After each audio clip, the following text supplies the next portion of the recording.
సృష్టికర్తలు ఇస్రాయ పర్వతాల నుంచి భూలోకానికి రావడం కేవలం మానవుని సర్వతలో చేసి మా యొక్క తర్వాత భక్తులు దర్శన సంఘాన్ని బట్టి మీ పాదాలు కలగాలి. చిన్నపిల్లలు, వల్లపిల్లలు, స్త్రీలు, పురుషులు, కంపెనీలు, కులకత్తలు, వృద్ధులు అందరి బట్టి పేర్కొని అందరూ స్తోత్రాలు మేము జరుగుతున్నాం.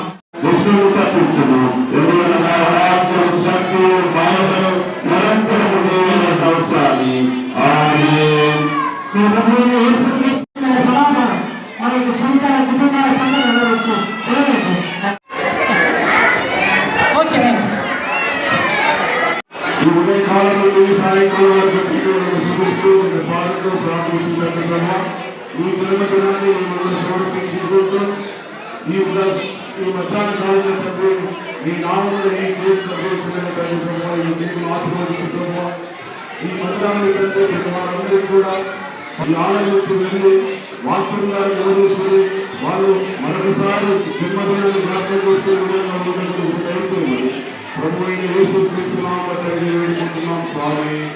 ఆమేన్.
బర్త్డే పాస్టర్ పక్షాన అందరికీ ప్రభు అయిన యేసుక్రీస్తు పరిశుద్ధ నామములో సంఘ కాపరిగా నేను శుభాకాంక్షలు తెలియజేస్తున్నాను, శుభం అందిస్తున్నాను.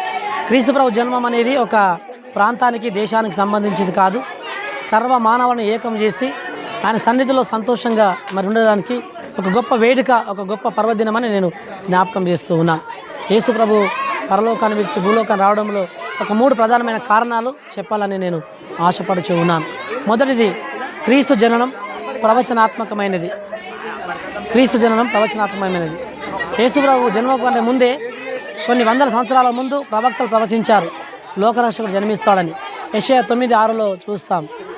ఆయన యొక్క జన్మము ప్రవచనాత్మకమైనది. ఆయన యొక్క జన్మము పాపికి రక్షణ కలిగించేదిగా ఉంటూ ఉంది.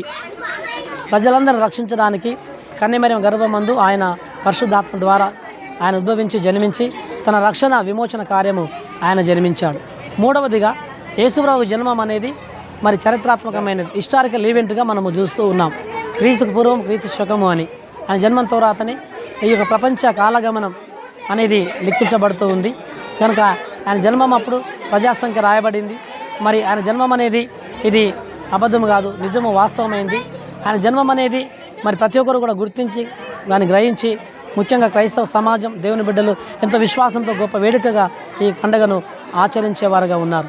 ఈ యొక్క పండుగ ఆచారము సాంప్రదాయమైన కాదు, కానీ ఆత్మతో సత్యంతో ఆరాధించి దేవుని కొనియాడడం, చీకటిని తీసివేసుకొని పాపాలు తొలగించుకొని పశ్చాత్తాప హృదయం తన సన్నిధిలో ప్రార్థించి ఆ ప్రభువును వేడుకొని యేసయ్య నా జీవితంలో ఉన్నావని, నీ వెలుగు కావాలని కోరుకునే వారికి, ప్రతి ఒక్క మానవునికి క్రిస్మస్ యొక్క సందేశమును ఆయన అందించేవాడుగా ఉన్నాడు. కనుక ప్రజలందరి పండుగగా ఇది ఉంటుంది. మా అందరి తరపున సంఘ కాపరిగా నేను శుభములు అందరం తెలియజేస్తూ, మా కమిటీ పెద్దల పక్షాన, కుల పెద్దల పక్షాన, అందరి పక్షాన ధన్యవాదాలు తెలియజేస్తున్నాను. Happy Christmas, merry Christmas, may God bless you. Thank you. Christmas శుభాకాంక్షలతో పాటు హ్యాపీ న్యూ ఇయర్ అందరికి తెలియజేస్తున్నాం. రాబోయే న్యూ ఇయర్ కూడా అందరికీ మరి ఎంతో సంతోషంగా ప్రార్థిస్తున్నాం.